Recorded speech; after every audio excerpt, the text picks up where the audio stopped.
something's happened at home or whatever. And that's absolutely, oh right, okay, well we'll leave that then. And the sensitivity of the community that's expressed through the meeting, I think, is one of its huge strengths. May I ask what the object is of throwing bricks? I mean, what's the point in doing it? Kevin, what is the point of throwing bricks, stones, etc. last night at work? Okay, well, I mean... You said that there's no point in throwing stones at some definite object in the hockey field. What's the point of throwing them in any place? Kevin, sit down. It's no fun doing it like that. Why is it fun doing it in any way? What's the pleasure you get out of it? Why do you do it? I don't think that's terribly important, but I'll explain it since you asked. And I say it's like throwing a cricket ball or a baseball. Something in particular. There's no enjoyment to get out of throwing something. Are there any proposals? Okay, well, I'll take the three there are. One is that if they do it again, they're fined 6 pence. And one is that they can throw stones behind the carriages. All in favor that they are fined 6 pence. All in favor that they can only throw stones behind the carriages. And nowhere else. Well, that's carried. Anything else on the agenda? And when I was at Summerhill, I was actually very shy. But eventually, yes, I plucked up the courage to say something, so I would stick my hand up and sort of wait for the chairman to call my name. And then my heart would be like pumping again, boom, boom, boom, boom, boom. And so I would say, this and that. I don't know what it may be, and I'll say something. And the tension was high because everyone was like, focus, Suddenly, as my name was called, everyone would sort of like turn around and look at you. Wow. And then, you say what you were going to say, and then they actually listen to you. I mean, so there's a lot of pressure, but when you do say something and it's over and done with, you think, well, you feel really good. I mean, I can remember, shouting at somebody and bursting into tears and stomping off, I think we've all had a go at that. And afterwards, everything went back to normal? That was normal. Yes, I mean, one of the advantages of living together 24 hours a day is that you can't put things away. They have to be dealt with. Bring up Adam, Molly, Amadou, Valen, Josh, and now. We're waking me up. Now we're going to sleep. Like that. I think that's been helpful. Yeah, I suppose we did wake people up and we did make those, and that was wrong, but we did leg it down there because these guys were running around and they were probably making a lot more noise before we got there. They were. Shut up! Adam, you guys started taking pictures of us. Shut the fuck up. William? And also, I'm just saying. And also, maybe Tom doesn't know about all the other times you've woken people up. So he doesn't know. So maybe he just thinks this time you should get half an hour work time. There's no reason. That's happened before as well. There's no reason to bring all that in that. Yes, there is. This is about them waking Tom up, not about everything they might have done before this case. Paul, that is stupid. They got strong warnings, which means that they get fined heavier next time. So you can shut up about stirring shit. That's got nothing to do with stirring shit. Okay, we're supposed to get to each other. What if they get half an hour work fine? What if they get late night fine? What if they get breakfast fine? And what if they get breakfast fine for 3 days? What if they get half an hour work fine? What if they get late night fine?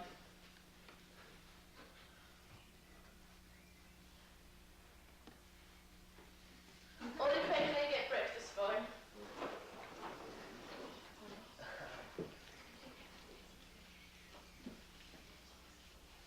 What if they get breakfast fine for 3 days?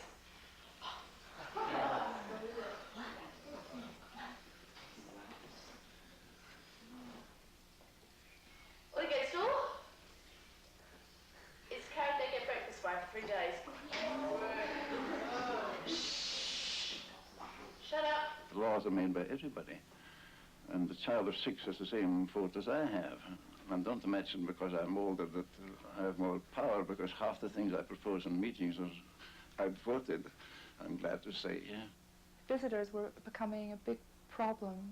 We were getting busloads of them, especially at the weekend. Neil wanted visitors to come to the meetings because he felt that that showed, you know, how school worked, how the community worked. So we had a show of hands, and we outnumbered Neil, and he stormed out of the meeting. You know, he's furious, but because he believed, you know, that everyone had an equal vote, he had to go along with it.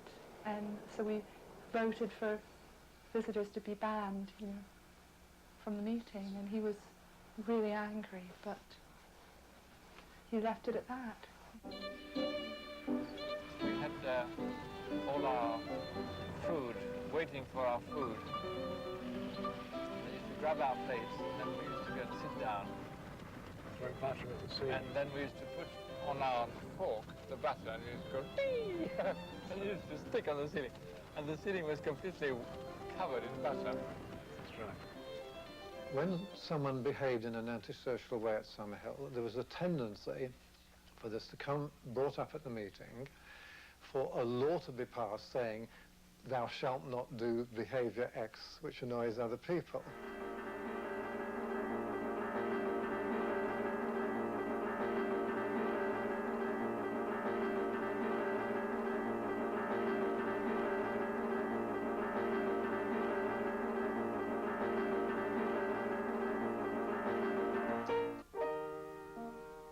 And gradually over the years, the number of rules got longer and longer and longer and more, until nobody could remember what all the rules were.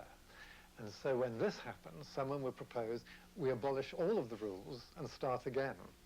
And this is what happened. It got pretty shaky because suddenly, you know, you'd abandon a load of rules because you sort of, you know, you were kids and you thought, oh, why do we want bedtime rules? And so you'd vote for them all to, you know, go. No one would have any bedtimes. Great, you thought. And then after, you know, 2 weeks, you were screaming out to go to bed and have a decent night's sleep because everyone was playing their stereos around you and things. And so in the end, I can remember, you know,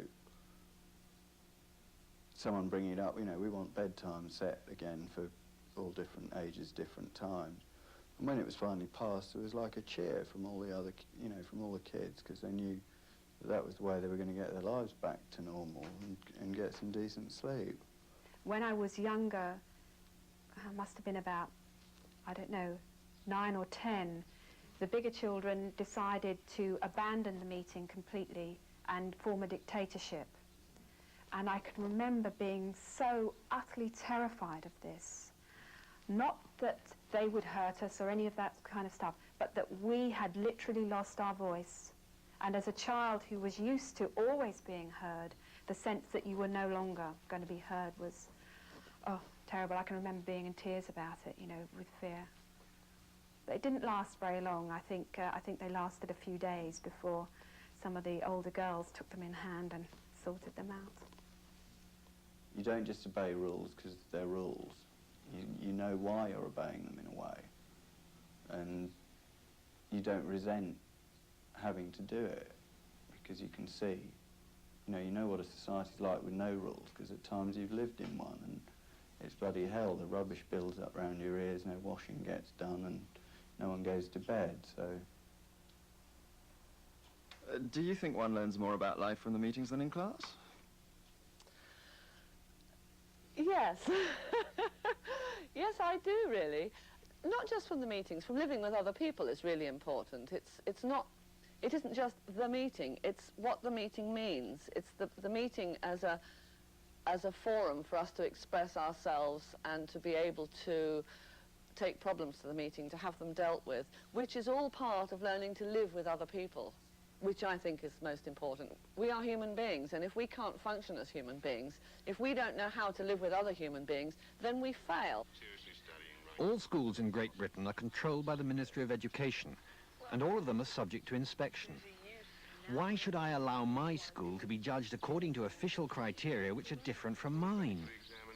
Summerhill is above all a place created for living in, one which refuses to be judged by a group of people who think in terms of knowledge, teaching methods and discipline. Attendance rates at lessons are poor, and pupils' progress is slow. The curriculum is too narrow, The school has a strong and distinctive ethos emphasizing individual development. Pastoral care and relationships are good. However, guidance by adults of pupils is sparing. Although attainment in individual subjects in GCSE examinations is sometimes creditable, the restricted number of subjects taken by pupils means that their general standard of achievement is low.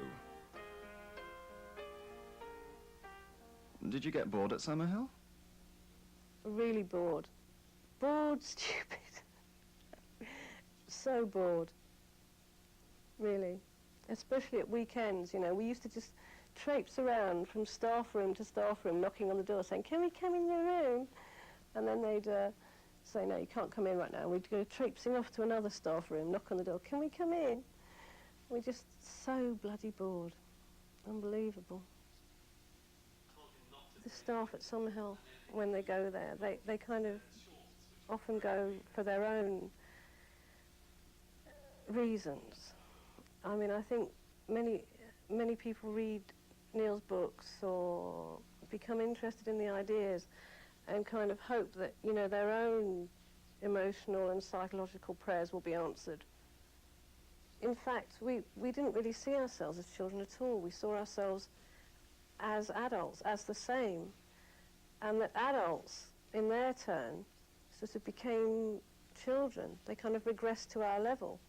You know, there's never any praise. There's never any praise. There's never any sort of idea of building confidence, if you like, in the sort of the straight way, the way we do it out here. You know, we do it in quite a sort of simple, straightforward way.